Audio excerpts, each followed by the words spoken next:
petit type poterie. Donc là aujourd'hui, je viens de faire une vidéo là sur des tout petits bols avec des grandes ailes, un petit bassin, des grandes ailes et grès blanc, et je suis en train de mettre de l'engobe de MJ original, c'est la traînie.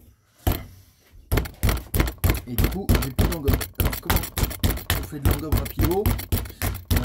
Voilà, je sacrifie toujours un blender et un mixeur plongeant pour mon usage en poterie. Ça vaut 20 balles, 25 balles, mettez pas plus cher, ou sinon après si vous voulez vraiment quelque chose de très costaud, il faut mettre 300-400 € pour être sur du matériel professionnel. Donc vous voyez, j'ai pris un bout de pain de terre de ma terre traînie, l'engobe que je veux créer, et là je vais utiliser, chercher de l'eau là, voilà, je vais mettre un peu d'eau dans mon blender. Donc là, vous voyez bien. Hop, pas mal. Et voilà. Alors jusqu'à pendant très longtemps, j'ai fait des engobes comme ça en prenant ma terre, en la mettant dans l'eau, puis en la malaxant. C'est super sympa, on fait un gommage, on passe un bon moment, c'est merveilleux, c'est mou, c'est doux et tout, mais ça prend des heures. Ça prend des plombes pour faire 3-4 litres d'émail. Donc je vais commencer doucement, je n'en mets pas trop. C'est pas des machines puissantes, hein, donc faut être gentil avec elles. Voilà.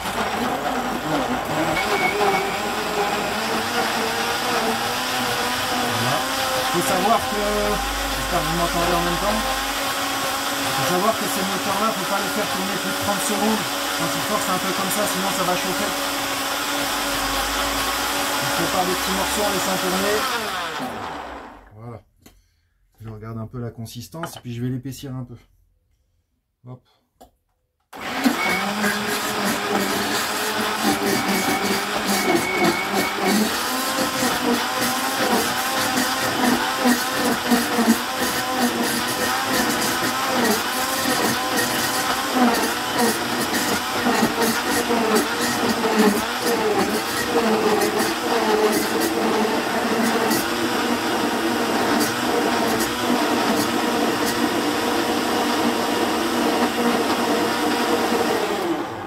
Voilà.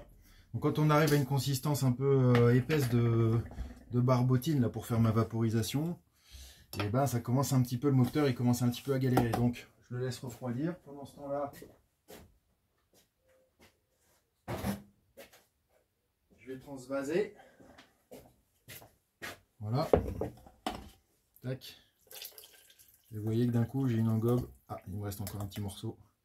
Ça n'est pas tout à fait fini. Alors, du coup, j'apprends ça.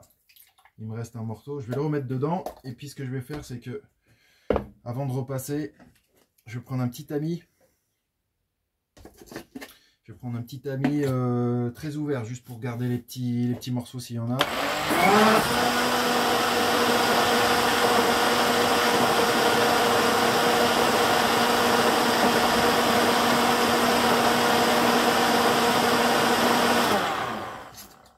Voilà. Vous voyez, c'est pas un tamis très fin. Hein. Je veux pas. Du moment que ça passe après dans mon vaporisateur, ça me suffit.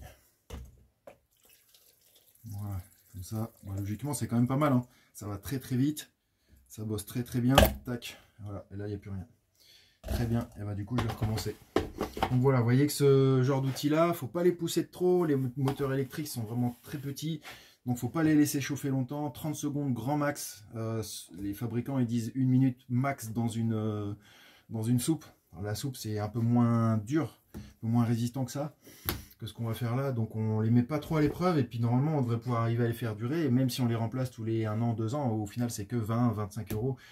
L'investissement, il vaut le coup parce que ça nous fait gagner des heures de boulot. Là, j'aurais mis facilement 10 minutes, un quart d'heure à malaxer, tamiser, tout ça.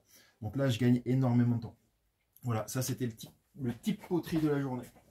Allez, à bientôt.